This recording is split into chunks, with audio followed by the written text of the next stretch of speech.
Welcome to Mental Health Monday. My name is Mick Coyle. Coming up on the programme this week, we've got a continuing decline in children's wellbeing. We've got the cost of living crisis, and we've also got the impact of the pandemic. You're able to present as part of this survey the picture as you see it at the moment and as young people are telling you.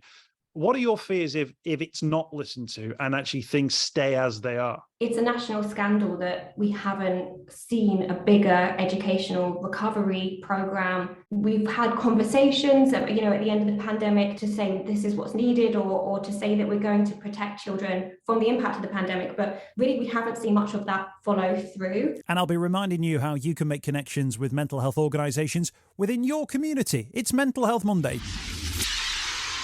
The home of the UK's conversation about mental health. Welcome to Mental Health Monday. My name's Mick Coyle, back for another week and back on track with our news agenda as well. Obviously, the death of the Queen has played a bit of a part in terms of moving things around for us. So the episode from last week, which is still available, I actually went out on the funeral day, but I didn't talk about it on social media on the day itself.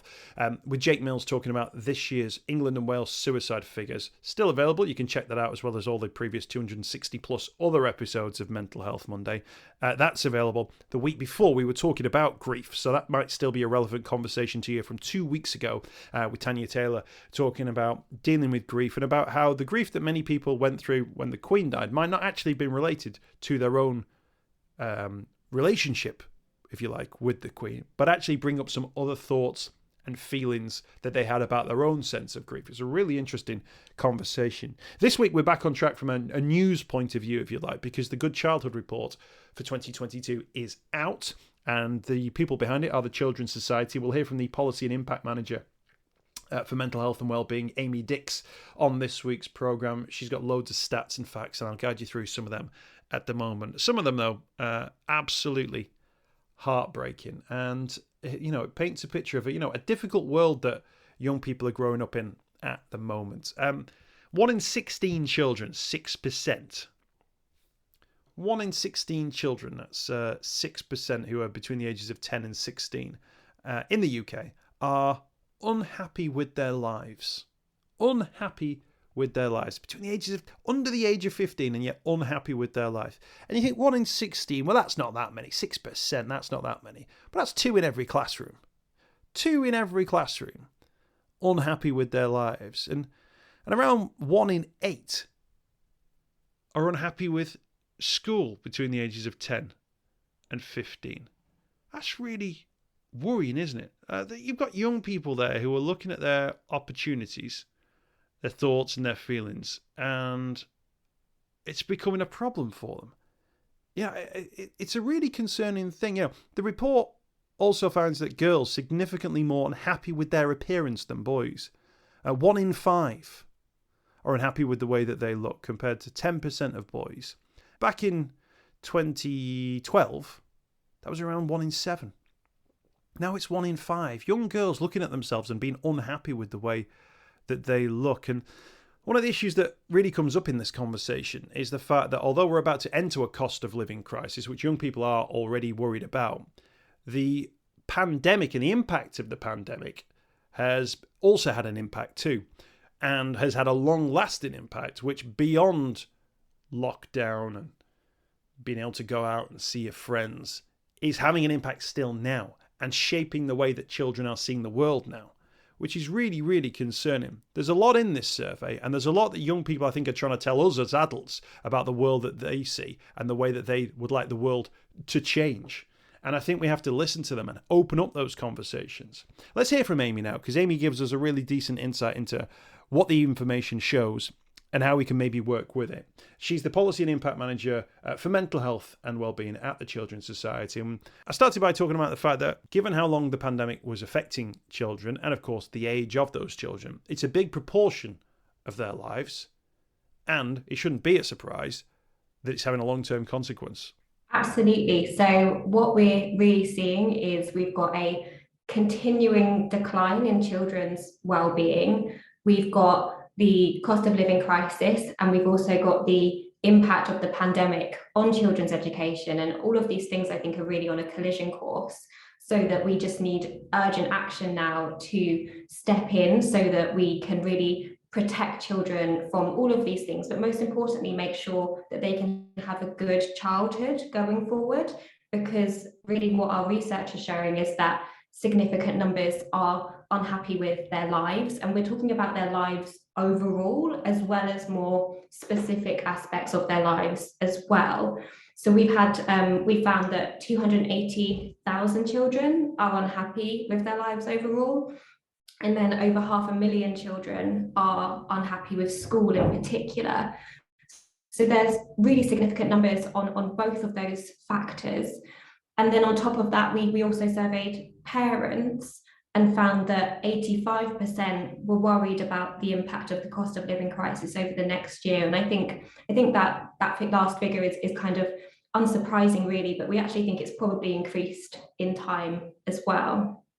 Do you think from a child's point of view, from children's point of view, that actually their worldview is very much shaped by what's gone before, i.e. the pandemic? You know, if you, as a child, you look back beyond 2 years, it's quite a long way into the distance. Whereas actually, you know, from March 2020 onwards, will be very much about how a young person views themselves and the world around them, which is, of course, pandemic focused. And I guess as well, although parents might be aware of the cost of living stuff, that's another potentially impact to come that we'll need to keep an eye out for.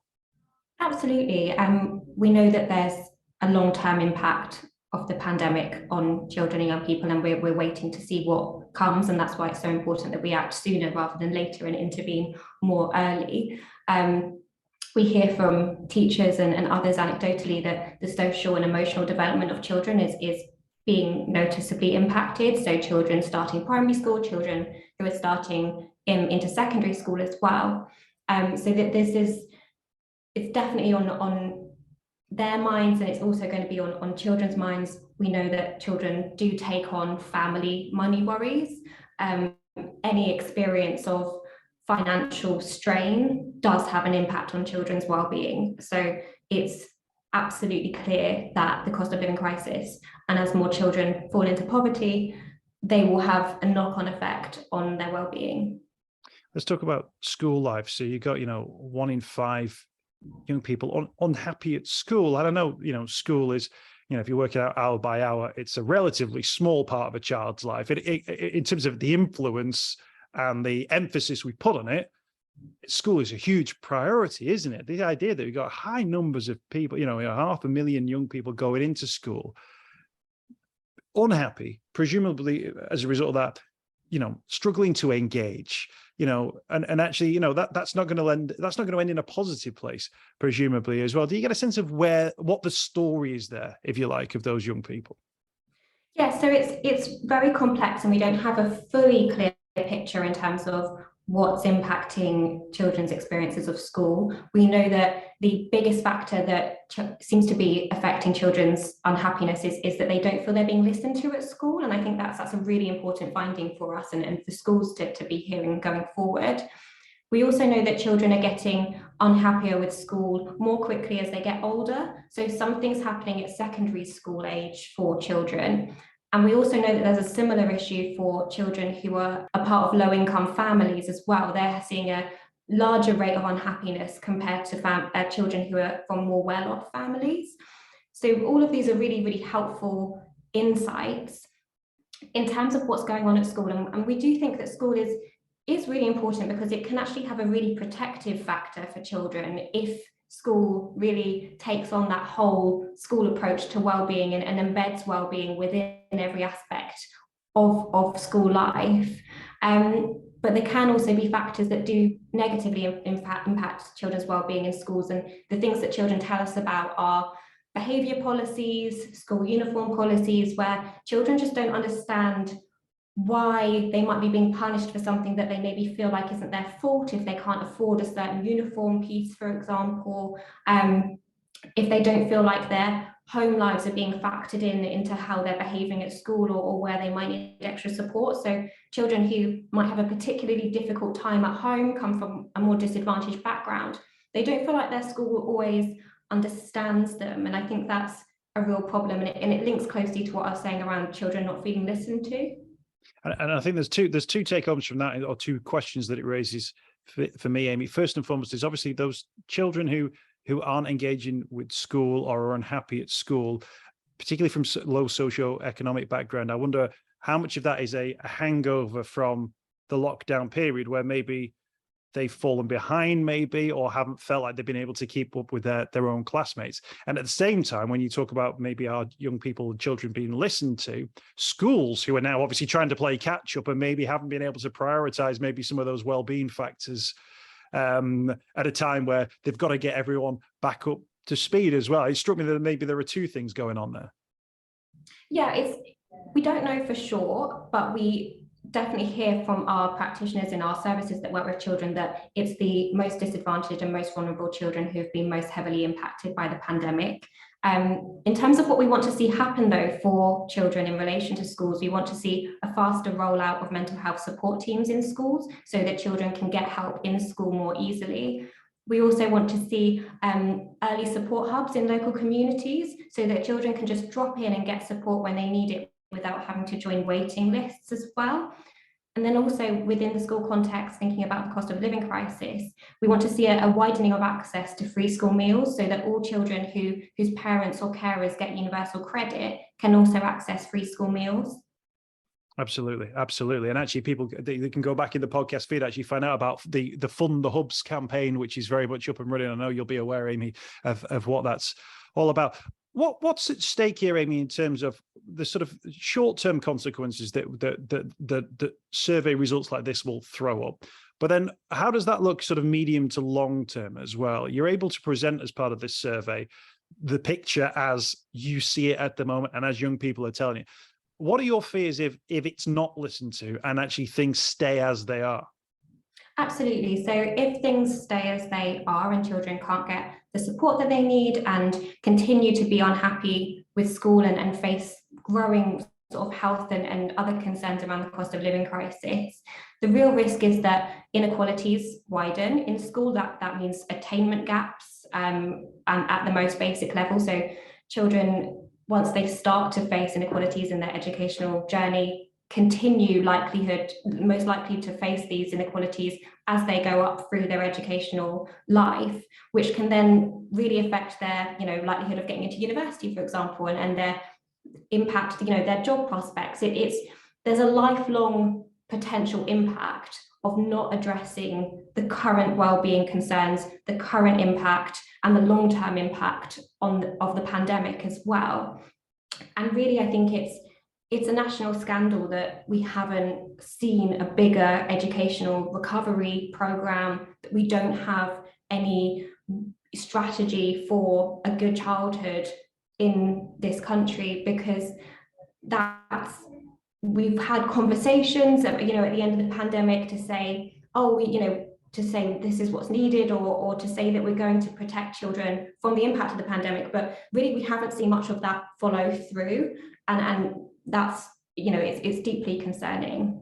Is it measurable, do you think, or can we create measures, standards that a school, local authority, a government can actually introduce and say, come the end of a school year, you can measure a child by X, Y, and Z and have a meaningful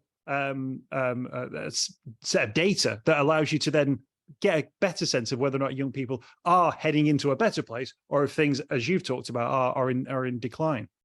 So what we actually want to see is a more comprehensive measurement of children's well-being, and we want to see that take place at least annually, if not more regularly. And that will allow us to get that much bigger picture of what's going on for children in terms of their well-being. And it will also allow us to capture the experiences of children who currently aren't captured well in surveys, children who might not be in mainstream schooling or who might have disability. It will also help us to understand the experiences of children who may have different sort of intersectional factors in their identity as well.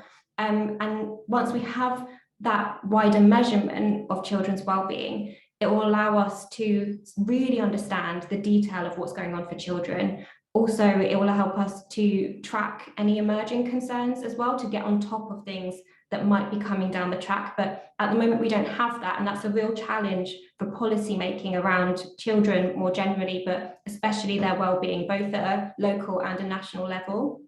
Yeah, so like a national well-being measurement seems like a really good idea. One of the things that came up in the survey, I wanted to raise this one, was around how young people feel about themselves and their bodies. A worrying decline in, particularly for girls, around 1 in 5 now who are worried or don't like their body, and that was compared to 1 in 7 10 years ago. Now, straight away, people will go, "Well, that's the social media world," but you and I will remember. Maybe I'm a bit older, I don't know. It was magazines, and it was and adverts and things on TV. So there's always been this thing of girls in particular comparing themselves to other people. But that sharp increase in that relatively short period of time, is there a tie there with social media, or if not, what's the other story there? Absolutely. So the finding is that 1 in 5 girls are unhappy with their appearance overall, and that has been a really sharp decline, and we are really concerned about it. We can't attribute it all to social media. We haven't got the detail in our research, unfortunately, to be able to pull out the specifics, because there are a number of factors to likely be at play. Generally, research shows that social media doesn't have a hugely significant impact on girls' perceptions and happiness with their appearance. It is a relevant factor, but not the only or the key factor. So other aspects that we need to be aware of are self-esteem, conversations about weight, bullying, ideal body images that we see, and different kind of cultures in the way that we react and discuss gender and appearance in our society. It's definitely something that we need to get on top of. As you say, we've been having these conversations for over a decade, and there's been minimal action to try and bring about any change. And what we therefore need is urgent research to dig into the detail that we don't currently have. We need pilot projects to really understand, to try and put some of that into action, to test what might be working, as well as a wider cross-government strategy to look at what's impacting girls and boys' unhappiness with their appearance. Because I think it needs that cross-government approach. It's not just sort of one department. It really is quite a big aspect of our society. And when you're hearing from these young people, what are they like in terms of being able to emote what it is that they're going through? I think generationally, people have always been a bit stiff upper lip, but I sense from younger people now they're a little bit more open to this conversation. Are young people, is it easier for them to maybe say, I am unhappy, or I do recognize that my emotion I associate with this is a negative one? I think the sorts of things that we hear most from young people are conversations around being, feeling the need to be perfect. So that perfectionism comes through quite strongly. We do, interestingly, hear quite a lot from children about social media and their appearance. So that's where the direct conversations we have with children don't necessarily marry up to what some of the research is telling us. And it's really interesting, but we don't really have the answer. And that's why, unfortunately, kind of more research is needed in that space.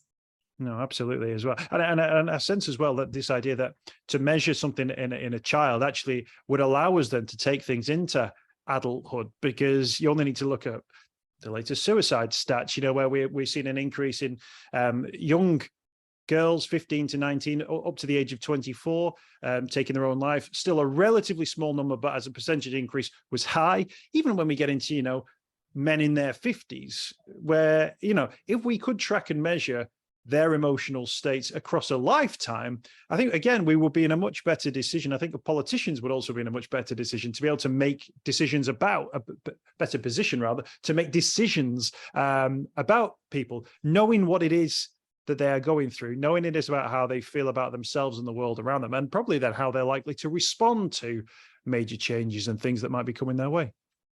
We have some really interesting data from previous Good Childhood reports on this, where we found that asking children at age 14 about their life satisfaction and measuring life satisfaction was a really good indicator of how they would then feel at age 17. So children who were unhappy with their lives at age 14 were more likely to face sort of depressive symptoms, anxiety, or even sort of self-harm at age 17. So we do have a lot of really useful data in this area. But what we're seeing is a lack of action and a lack of prioritization of children and young people's mental health and well-being. And one thing that we want to make a case for is, we're really supportive of the work that the Department for Health and Social Care is currently doing to develop a mental health and wellbeing plan. But we're concerned that it might not be prioritised because we've seen a recent change to government ministers, for example. But most importantly, we also want to see children and young people at the heart of that plan. We don't want children and young people to just be an add-on to something that's for adults, because that they need to be centered, and the focus needs to switch to children and young people to really prevent this, really devastating decline that we're seeing in children's well-being and happiness. I think the other thing is, if you are a politician looking at this, do you think, well, 1 in 5 are unhappy at school, let's wait until it's 1 in 4 before we do anything, and the stat, you mentioned it right at the top, but it's heartbreaking. You got 1 in 16, I think it is, are unhappy with their lives. Now, no child at any age within childhood should have to feel that way about their position on the planet. Like their existence is one of unhappiness. That's incredibly troubling, that. And even if it is, even if it's only 6%, for only 6%, I'll show you 2 kids in every classroom then who feel that way about themselves. And then suddenly you go, all right, well, it's 2 in every classroom. Are we going to wait until it's 3 in every classroom before we say something more needs to be done? It's absolutely heartbreaking, as you say, and we really need to be more ambitious in what we want childhood to look like for children in this country, and to take ownership and make urgent action come to life. Amy, thank you so much for your time. It's a really fascinating survey as ever, and we'll put a link as well in the notes to the podcast so people can read into it themselves. And I'm sure there's plenty more different conversations to have off the back of this. But as ever, thank you for the great work you do through the Children's Society, and I'm sure we'll speak again very soon. Thank you so much. I hope you've enjoyed this week's podcast. Thanks for checking out Mental Health Monday. My name is Mick Coyle. You can find me on Twitter at Mr. Mick Coyle. You can also find me, Mick Coyle, on Facebook as well. Don't forget, if you want to speak to somebody about your mental health, you can do so. The Samaritans, free to call on 116 123. You can find mental health services where you are. Just look for the Hub of Hope. Type in your postcode. It'll find those mental health services close to you. And for support in a crisis, you can text SHOUT to 85258. That's if you're experiencing a personal crisis, you're unable to cope and need support. Shout to 85258. That's a text line. Do get involved in those services. In an absolute emergency, always remember the number to call is 999. Thanks for downloading the podcast this week. We'll be back next week with more Mental Health Monday.